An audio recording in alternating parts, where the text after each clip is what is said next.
नमस्कार दोस्तों, मैं मदन कुमार, आप लोगों का स्वागत है।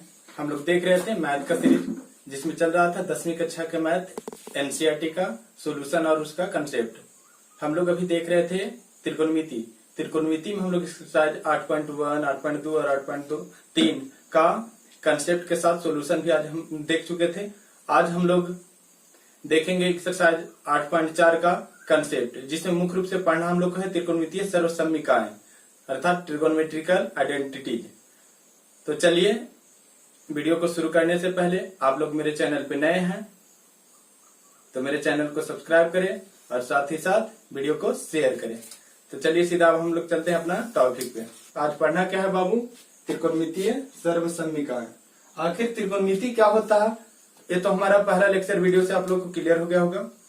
कहने का मतलब, तीन कोण और भुजाओं के माप संबंधित जो अध्ययन करते हैं, अर्थात किसी समकोण त्रिभुज में किसी एक कोण के अनुसार किसी अन्य दो भुजाओं के अनुपात को ही हम लोग त्रिकोणमितीय अनुपात कहते हैं।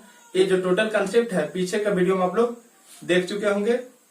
तो चलिए आज हम लोग समझते हैं सर्वसम्मिकाएं क्या है। सर्वसम्मिकाएं कहने का मतलब कि किसी भी समीकरण के द्वारा वैसा मान जो सभी जगह सत्य हो, सभी जगह समान हो, अर्थात दोनों पक्ष का वैल्यू में किसी भी प्रकार के अंतर न हो। तो चलिए आज हम लोग आइडेंटिटीज को विस्तार से समझते हैं और आप लोग थोड़ा सा मेरे साथ वीडियो देखने के लिए कंटिन्यू बने रहिएगा, क्योंकि वीडियो को छोड़िएगा तो बीच में कहीं दिक्कत ना हो, इसलिए आप लोग मेरे साथ कंटिन्यू बने रहें। तो चलिए अब हम लोग देखते हैं। तो सबसे पहले आज हम लोग ड्रॉ कर रहे हैं समकोण त्रिभुज ए बी सी। एक समकोण त्रिभुज है। एबीसी क्या है?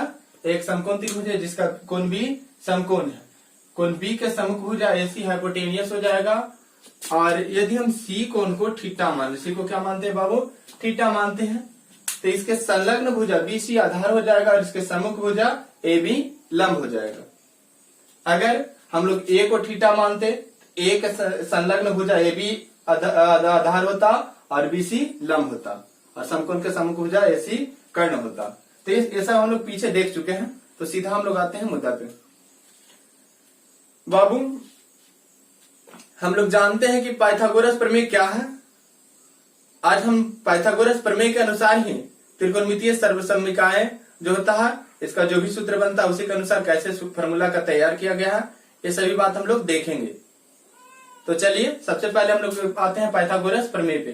तो पाइथागोरस प्रमेय कहने का मतलब, किसी समकोण त्रिभुज में कर्ण का वर्ग अन्य दो भुजाओं के वर्ग के योग के बराबर होता है। अर्थात कर्ण इसमें कौन हो जाएगा? एसी हो जाएगा। इसका वर्ग, एसी के वर्ग अन्य दो भुजा, एक भुजा है ए बी, इसका वर्ग, एक भुजा है बी सी, इसका वर्ग के योग के बराबर होता है। यही है पाइथागोरस प्रमेय। यदि बाबू इससे हमें कोई अनुपात लाना है, और वो भी त्रिकोणमितीय अनुपात में, और इसके अनुसार कुछ ऐसा इक्वेशन तैयार करना है जो सभी जगह समान रूप से काम करे, अर्थात सर्वसम्मिका हो। तो इसमें हम लोग स्टार्टिंग में एसी से डिवाइड कर देते हैं। एसी से क्या करते हैं? डिवाइड कर देते हैं। इसको इक्वेशन फर्स्ट मान ले रहे हैं। इसमें समीकरण 1 में एसी के स्क्वायर से भाग देने पर, तो एसी का स्क्वायर से भाग देते हैं बाबू। एसी का स्क्वायर बराबर ए बी का स्क्वायर प्लस बीसी का स्क्वायर। इसमें कितना भाग देना पड़ेगा? एसी का स्क्वायर से, तो दोनों साइड पड़ेगा। एसी का स्क्वायर से एसी का स्क्वायर एक बार में कट गया और यहाँ पे अलग हो जाएगा। ए बी का स्क्वायर बटे एसी का स्क्वायर प्लस बीसी का स्क्वायर बटे एसी के स्क्वायर, 1 ए बी बटे एसी। ए बी यहाँ क्या है बाबू? थीटा के सम्मुख है, अर्थात ए बी क्या हो जाएगा? लंब हो जाएगा। और एसी क्या है? हाइपोटेनियस कर्ण हो जाएगा। अर्थात लंब और कर्ण के अनुपात को क्या कहते हैं हम लोग? साइन कहते हैं। लंब और कर्ण के अनुपात को साइन कहते हैं। किस कोण के अनुसार? थीटा कोण के अनुसार। अर्थात ये क्या हो जाएगा? साइन थीटा हो जाएगा। स्क्वायर है तो स्क्वायर, इसका वैल्यू हो जाएगा sign square theta plus AC और बीसी और एसी का अनुपात। तो थीटा के संलग्न भुजा बीसी आधार हो जाएगा और समकोण के समभुजा AC कर्ण हो जाएगा। तो आधार बटे कर्ण क्या होता है? कॉस होता है। स्क्वायर है तो स्क्वायर कर देंगे, अर्थात ये क्या हो गया? Cos square theta. इस प्रकार हमको एक नया समीकरण मिला, अर्थात नया समीकरण मिला। इसको हम लोग ऐसे भी लिख सकते हैं, sign square theta plus cos square theta बराबर 1।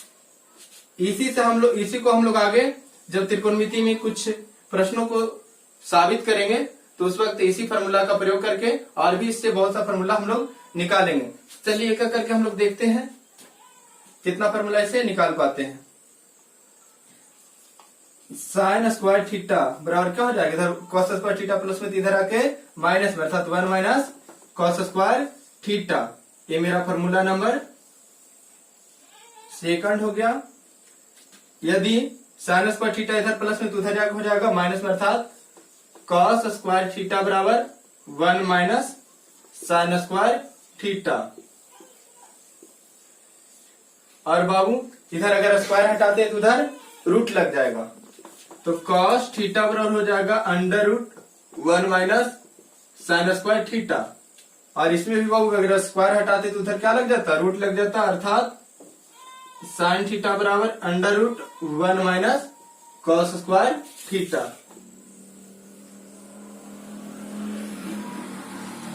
बाबू यहाँ पे हम लोग देखे क्या? एक पाइथागोरस प्रमेय में, अर्थात AC का स्क्वायर बराबर AB का स्क्वायर प्लस BC का स्क्वायर में अगर हम लोग AC का स्क्वायर से भाग दिए तो इस प्रकार हमको प्राप्त हुआ sign square theta plus cos square theta बराबर 1। और इससे कुल मिलाकर हम लोग अतिरिक्त में 4 फार्मूला और बनाए हैं, जो समीकरण केवल सोल्व करके। तो चलिए आप लोग को हम आशा रखते हैं समझ में आ गया होगा। वीडियो पॉज करके उतार लीजिएगा। इसके बाद हम लोग देखते हैं इससे थोड़ा सा आगे जाकर। अब हम लोग यही पाइथागोरस प्रमेय से जो हम लोग को एक इक्वेशन मिला था, इसमें पीछे हम लोग अभी AC का स्क्वायर से डिवाइड किए थे, अब इसमें हम लोग AB का स्क्वायर से डिवाइड कर रहे हैं। तो देखते जाइए इससे क्या प्राप्त होता है।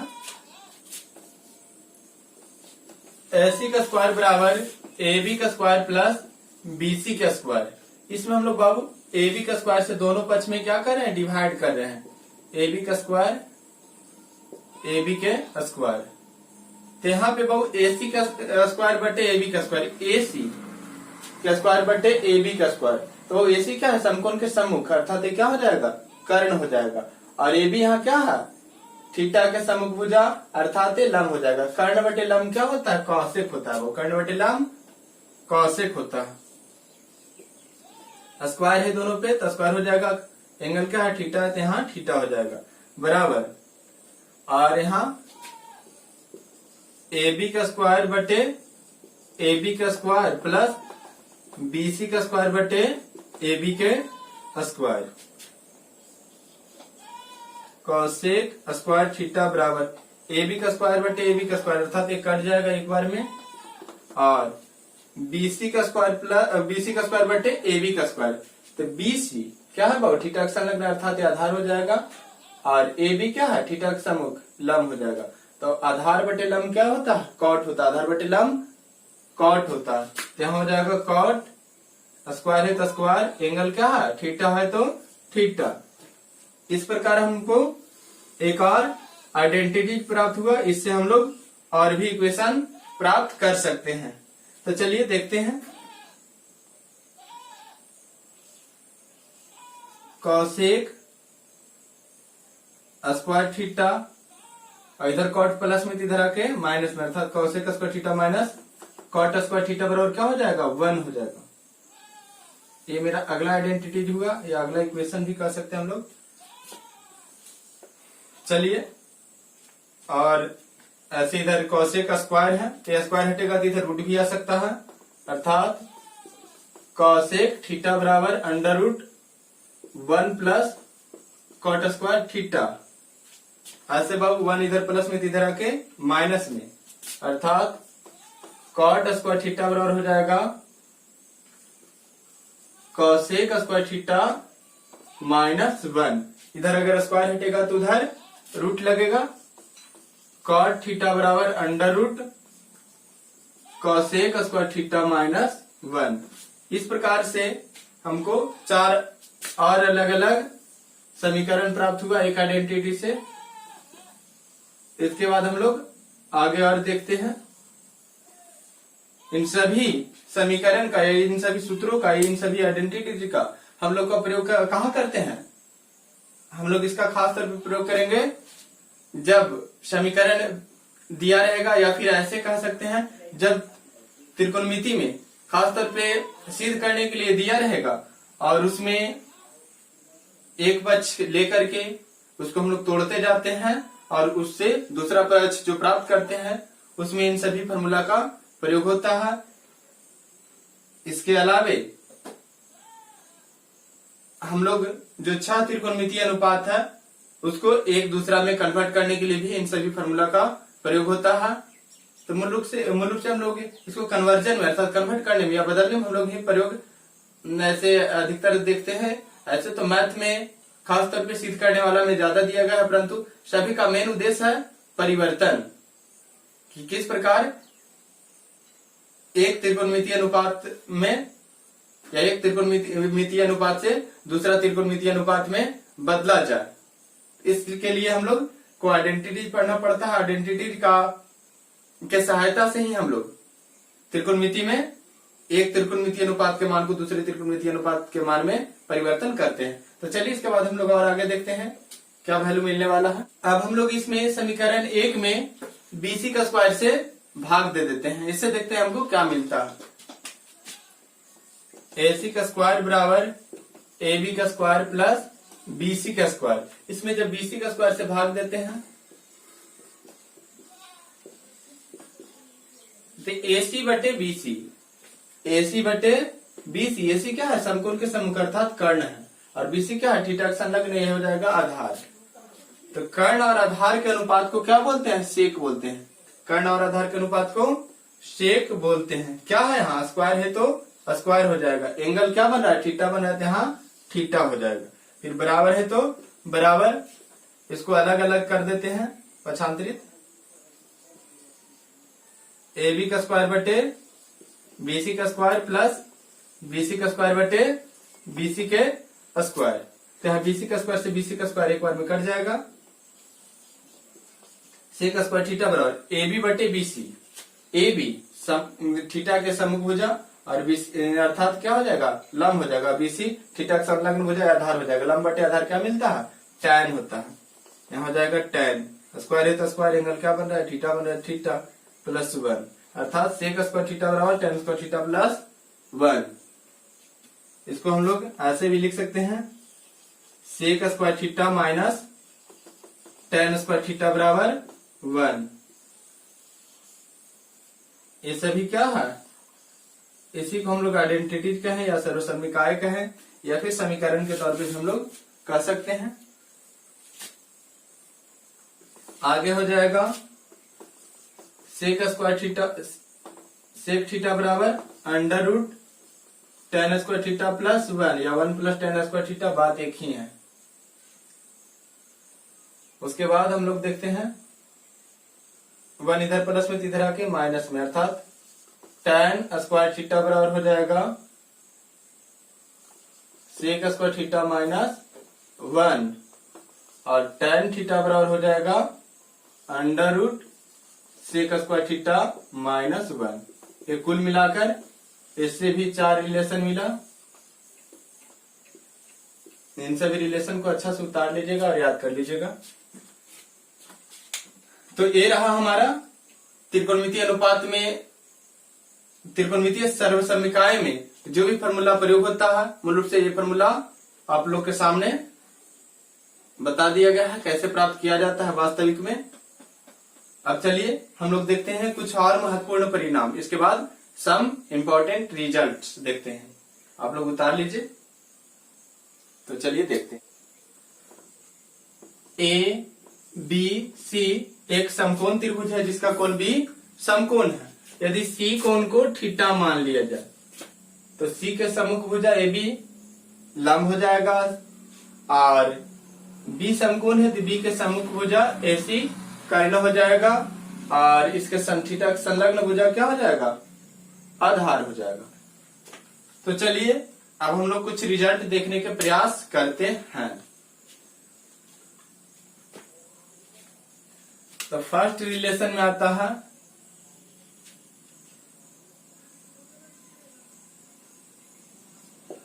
tan theta. tan थीटा बराबर क्या होता है बाबू? tan थीटा बराबर होता है लंब बटे आधार। लंब बटे आधार, लंब क्या है? ए बी बटे बी सी। यदि लंब और आधार अर्थात अंश और हर में हम लोग कर्ण से भाग दे देते हैं, अंश और हर में हम लोग कर्ण से भाग दे देते हैं,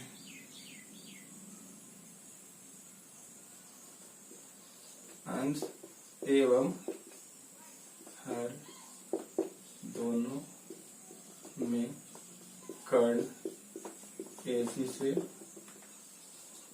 भाग देने पर बाबू एसी से अगर हम लोग डिवाइड करते हैं तो हो जाएगा tan थीटा बराबर ए बी बटे ए सी और बी सी बटे ए सी। यही होगा जी। अब हम लोग थोड़ा आगे गौर से देखते हैं। ए बी बटे ए सी, ए बी क्या है? लंब है और ए सी क्या है? कर्ण है। लंब और कर्ण के अनुपात को क्या बोलते हैं? साइन बोलते हैं। एंगल क्या बन रहा है? थीटा। अर्थात क्या हो जाएगा? Sine theta. और नीचे बी सी और ए सी, तो बी सी क्या है? आधार है। ए सी क्या है? कर्ण। आधार और कर्ण के अनुपात को हम लोग क्या बोलते हैं? कॉस। एंगल क्या बन रहा है? थीटा। अर्थात ये हो जाएगा कॉस थीटा। तो हमारा एक रिजल्ट मिला, अर्थात tan थीटा और साइन थीटा बटे कॉस थीटा। इसके बाद कुछ और रिजल्ट भी है, उसको भी हम लोग देखने के प्रयास करते हैं। तो आप लोग कंटिन्यू मेरे साथ बने रहिए, एक एक पॉइंट क्लियर करते जाएंगे। अब हम लोग देखते हैं कॉट थीटा। कॉट थीटा बराबर क्या होता है बाबू? आधार बटे लंब। आधार क्या है? बी सी है। लंब क्या है? ए बी है। अगर दोनों पक्ष में हम लोग अंश और हर दोनों में ए सी से अर्थात कर्ण से डिवाइड कर देते हैं तो कुछ हमको रिजल्ट मिलता है। जैसे बी सी बटे ए सी बटा ए बी बटे ए सी। कॉट थीटा बराबर बी सी बटे ए सी। बी सी क्या है जी? आधार। ए सी क्या है? कर्ण। तो आधार बटे कर्ण क्या होता है? कॉस होता है। अर्थात एंगल क्या बना? थीटा। कॉस थीटा हो जाएगा नीचे ए बी बटा ए सी। तो ए बी कोण के सम्मुख हो जाएगा लंब और ए सी कर्ण। लंब बटे कर्ण साइन होता है, एंगल थीटा बन अर्थात साइन थीटा। इस प्रकार से कॉट थीटा और साइन कॉस थीटा बटे साइन थीटा एक रिजल्ट मिला। अब हम लोग देखते हैं कुछ आगे। तो बाबू थोड़ा सा अगर इसी में हम लोग ध्यान देते हैं, अगर इसको व्युत्क्रम कर देते हैं, इसको क्या करते हैं? व्युत्क्रम करते हैं। जैसे कॉट थीटा को 1 बाई कॉट थीटा बराबर 1 बटे कॉस थीटा बटे साइन थीटा करते हैं। तो इस स्थिति में व्युत्क्रम करने पर 1 बटे कॉट थीटा बराबर क्या हो जाएगा? ये हो जाएगा नीचे वाला ऊपर वाला नीचे, अर्थात साइन थीटा बटे कॉस थीटा। और इतना बराबर हम लोग क्या देखें? tan theta. अर्थात 1 बाई कॉट थीटा बराबर tan थीटा। ये भी हमारा एक रिजल्ट मिला। या tan थीटा बराबर क्या हो जाएगा? 1 बाई कॉट थीटा। और वही हो जाएगा कॉट थीटा बराबर भी 1 बाई tan थीटा। tan और कॉट के लगभग रिलेशन एक हो जाएगा tan theta into cot theta बराबर 1। ये कुल मिलाकर इतना रिलेशन बना। अब हम लोग थोड़ा सा आगे देखते हैं।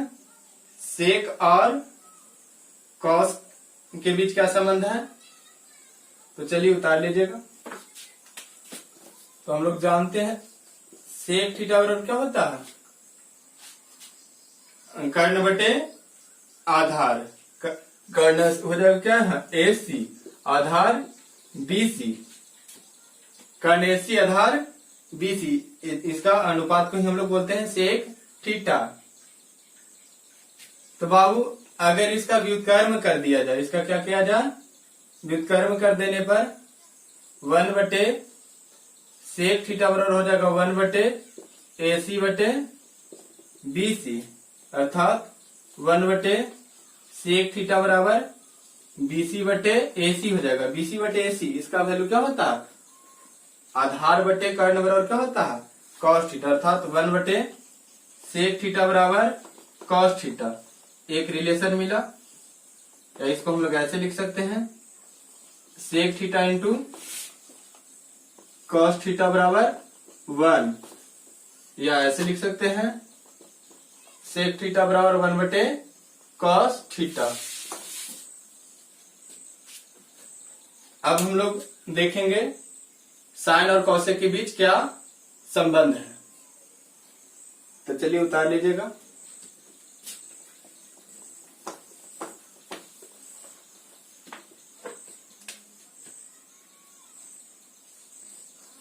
कॉसेक थीटा बराबर क्या होता है, कर्ण बटे लंब। कर्ण क्या है, AC, और लंब क्या है, थीटा के सम्मुख अर्थात AB, अर्थात AC बटे AB।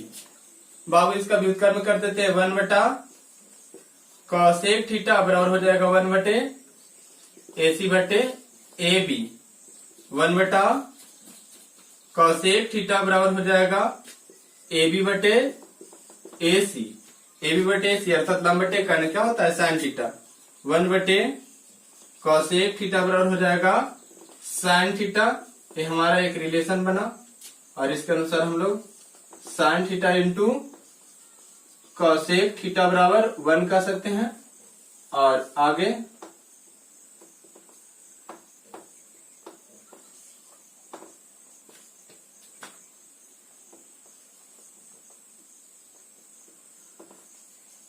कॉसेक थीटा बराबर भी हो जाएगा 1 बटे साइन थीटा।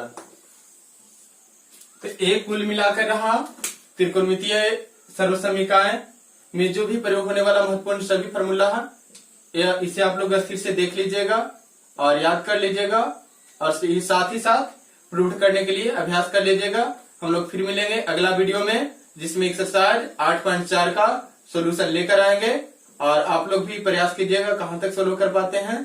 तो चलिए, वीडियो देखने के लिए धन्यवाद। फिर मिलते हैं अगला वीडियो में। और आप लोग इसी तरह की वीडियो हम रेगुलर देखना चाहते हैं तो हमारे चैनल को जरूर सब्सक्राइब कीजिएगा। धन्यवाद।